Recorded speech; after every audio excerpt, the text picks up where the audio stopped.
Welcome to Key Action 2, How to Complete the Form video.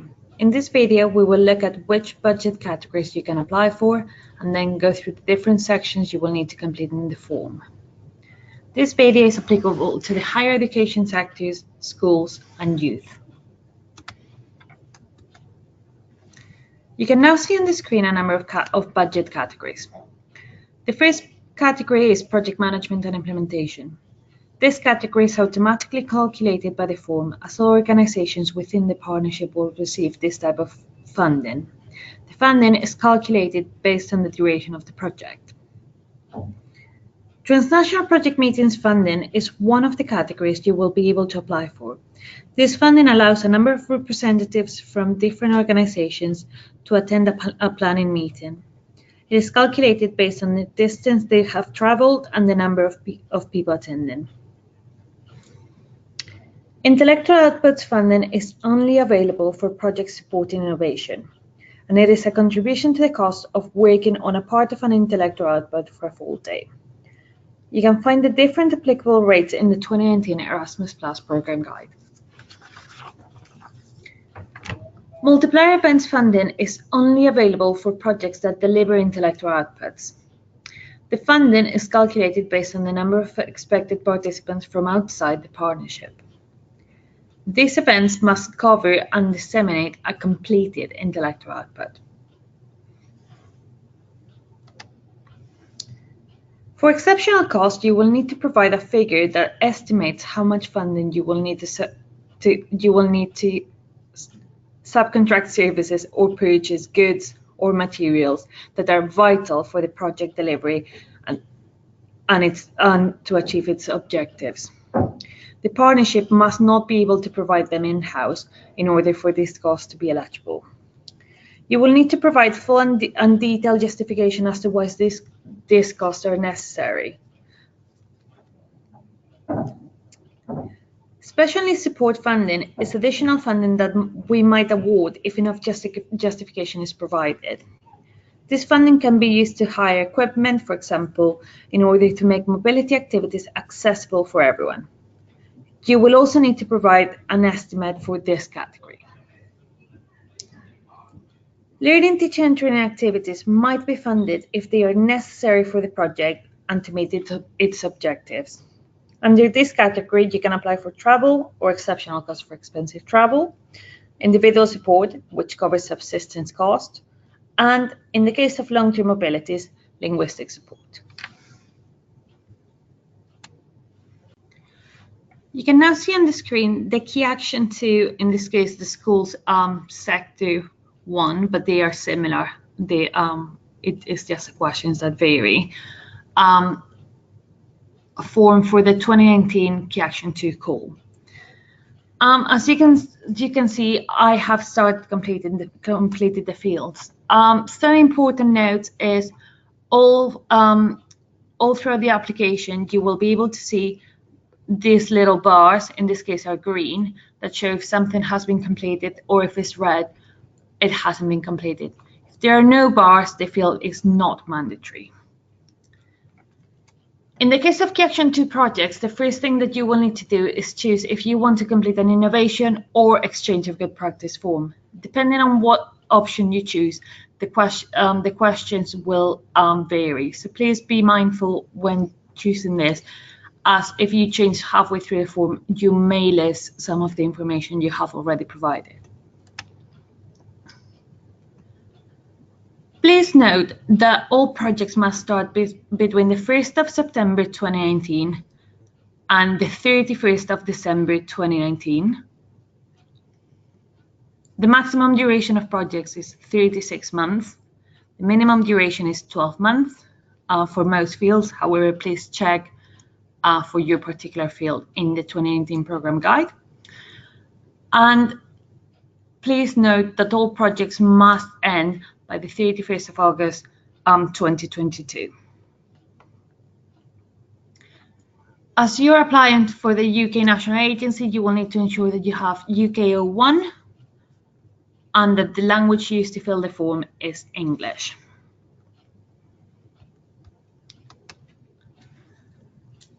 When completing the participating organization sections, you will need to ensure that all your partners have created a PEC number before you start completing the application form, as you will need these numbers when applying. Please be mindful that if you copy and paste the PEC number, a space is quite likely to appear, which will make the PEC invalid. You might get a message like this, or just a message that says this PEC is invalid. Please check if you have any spaces. If you do, just delete it, which should show the relevant information. Throughout the form, you will see these lines on the right-hand side. This will give you the option to view, edit, or delete accordingly to each section.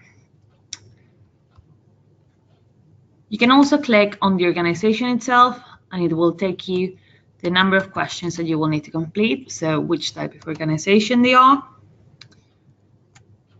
who the legal representative and the contact person are. The legal representative must be someone with the authority to sign legal documents on behalf of the organization. And the contact person will be the main point of contact for that organization. Please note that we will only be able to speak to people that are listed in the application. So if there are any changes throughout the project or during the application process, please let us know as soon as possible. When editing the contact persons, you will need to fill a number of fields, which will then come to us when you apply. And then you can choose to enter a new address or use the same address as the organization. To go back, please just click on the name of the section you want to go back to.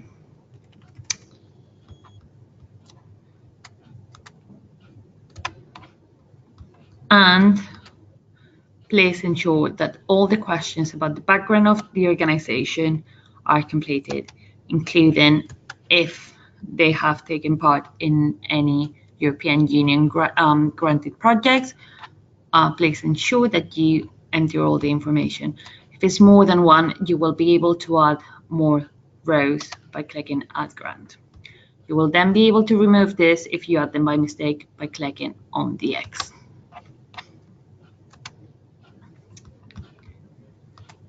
When going to project description, you will need to choose at least one horizontal or sector-specific priority. All Key Action 2 projects must address at least one priority. However, you are also able to select up to 3 in total, so you can add another 2 to the one you have previously chosen. This can be from other fields. However, please note that you would need to choose the ones that the application form that is most relevant for the priority you've chosen. So if you're going to cover, for example, priorities in the school education field and the youth field, if you would choose the school education application form if the school education field will be most impacted by your project.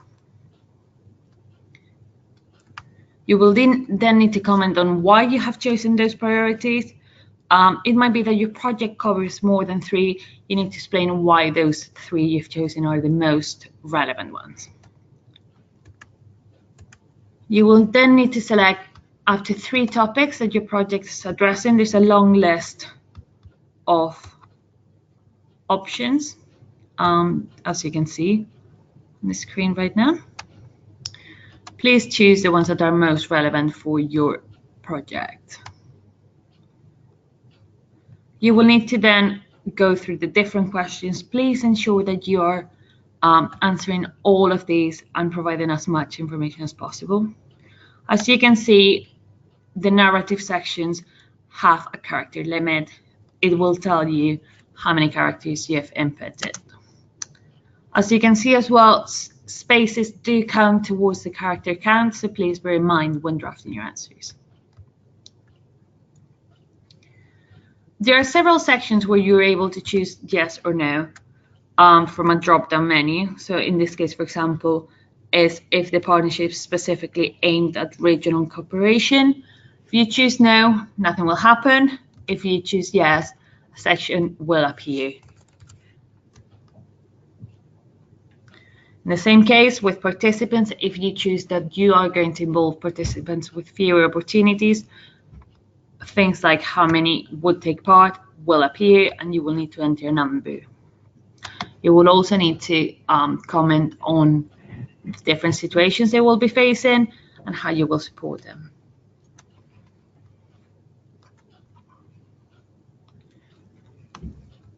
There are some sections where you will not have any more options. It will be just a question. Please ensure that you're addressing this fully.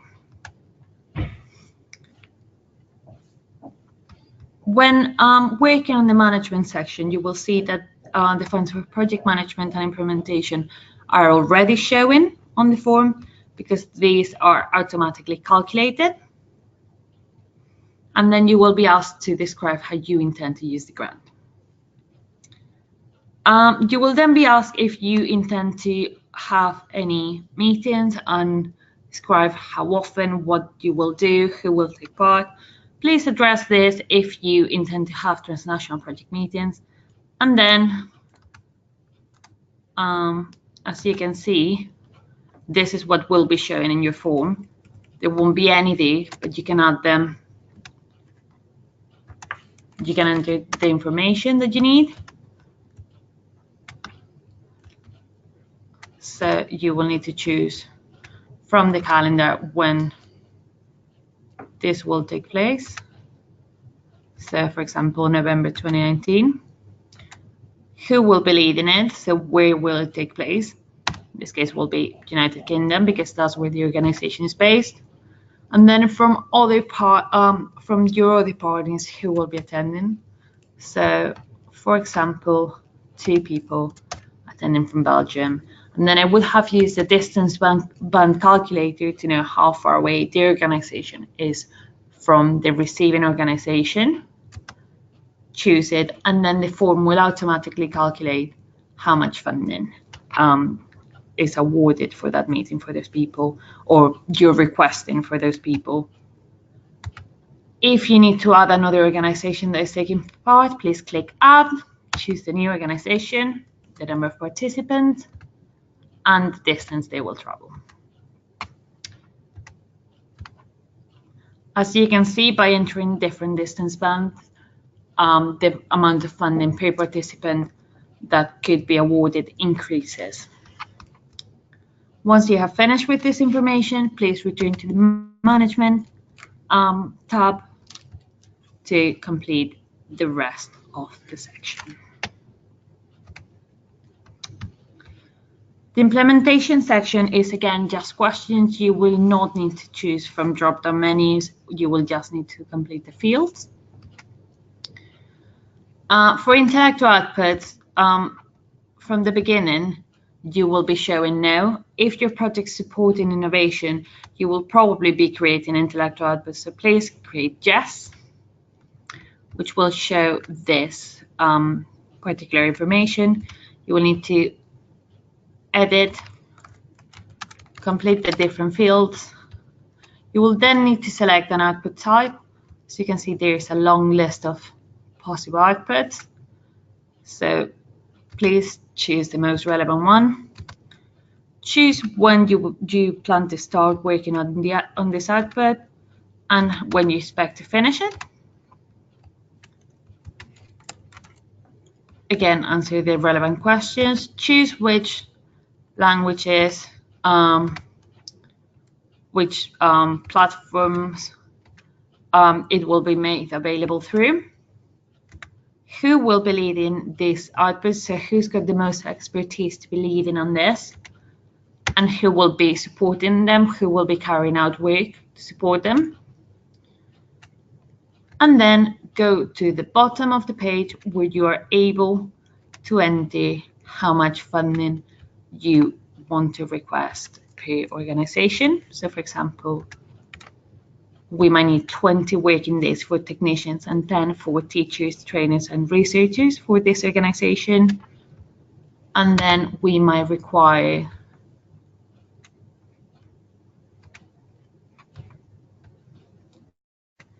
to request 2 managers' days and 20 teachers and researchers' days for this organization. Please note that when you apply for managerial or administrative staff time, you will need to provide further justification as to why this is needed, because this cost is usually covered by the project management and implementation budget. You can then return to the Intellectual Outputs tab, and if you wish to add any more outputs, you can do so by clicking the Add button, or you can delete them by clicking on the 3 lines and then delete.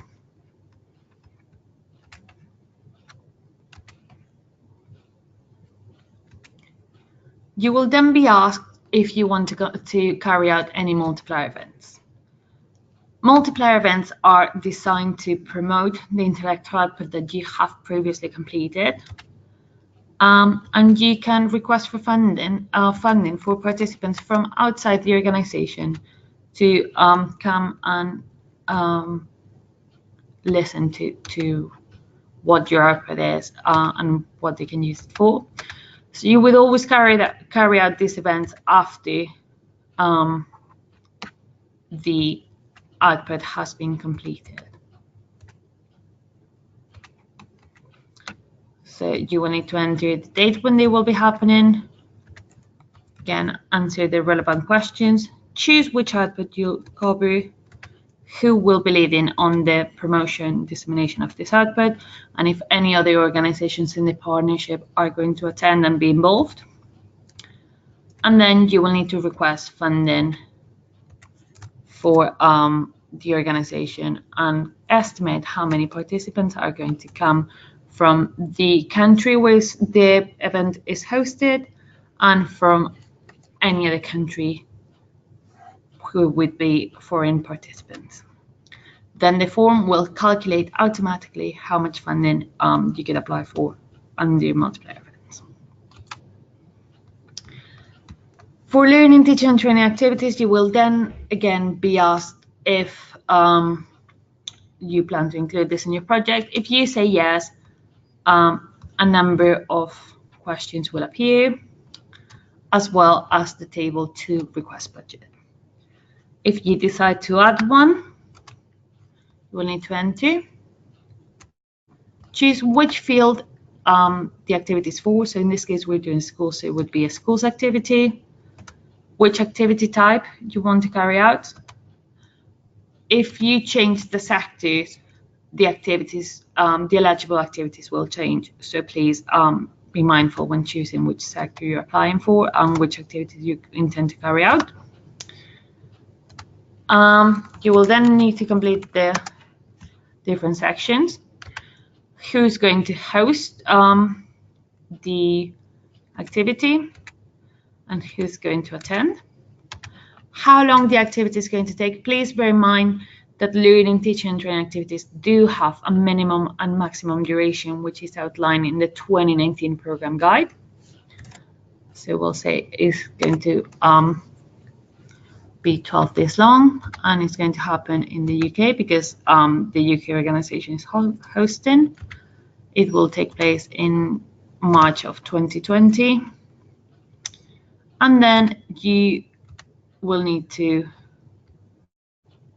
enter the relevant information for the participants. So 8 participants from France will take place, and 2 teachers or adults will accompany any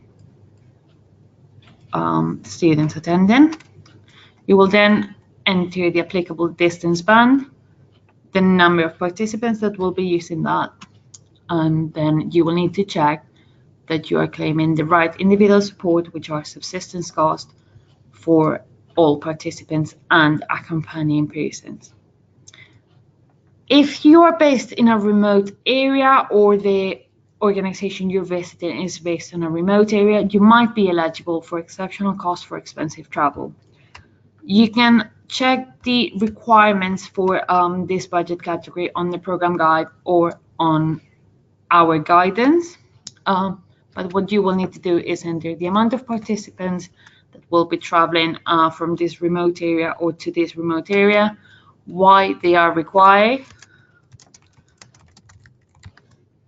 and how much money you might need for this travel cost. This is just for the transportation, and you will need to provide an estimate. We would fund up to 80% of the cost if they are eligible and if their request meets the guidelines provided in program guide. Once you've completed that information, you will go back to the activity details and you will add if anyone else is taking part in this activity, if any other organization is taking part, you will add them and enter all the information for this other participating organization. So in this case, it would be Belgium. Please note that hosting organizations cannot apply for funding for their own activities, the activities they host in the organization. If they were traveling somewhere else, they would have to justify this, but you might be able to apply for the lowest distance band, but you will need to justify why the activity is taking place somewhere else that is not your organization.